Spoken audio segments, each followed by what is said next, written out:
నమస్కారం. నా పేరు శ్రీరామ్ శర్మ.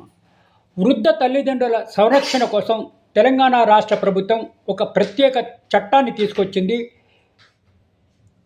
తెలంగాణ రాష్ట్ర ప్రభుత్వం మార్చి 29, 2026వ తేదీన తెలంగాణ రాష్ట్ర అసెంబ్లీలో ఉద్యోగుల తల్లిదండ్రుల పోషణ, జవాబుదారీతనం అంటే బాధ్యత, పర్యవేక్షణ చట్టం 2026 బిల్లును తీసుకొచ్చింది.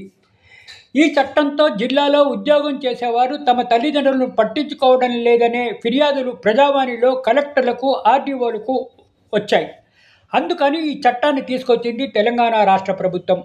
ఈ చట్ట ప్రకారము ఎవరైనా పిల్లలు తమ వృద్ధ తల్లిదండ్రులను వదిలివేస్తే 3 నెలలు జైలు శిక్ష, అలాగే 10,000 రూపాయలు జరిమానా విధించే అవకాశం ఉంది.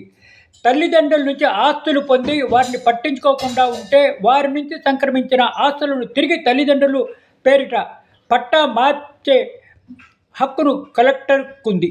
అంటే ఇచ్చిన ఆస్తులను మళ్ళీ వెనక్కి తీసుకునే అధికారం తల్లిదండ్రులకు ఉంది. ఒకవేళ తల్లిదండ్రులని పిల్లలు పట్టించుకోకపోతే, కేర్ చేయకపోతే, భోజనాల సదుపాయాలు ఇవ్వకపోతే, ఆరోగ్యాలు చూడకపోతే. ఈ తెలంగాణ రాష్ట్ర ప్రభుత్వం ఇది చాలా బాగా తీసుకొచ్చింది చట్టం.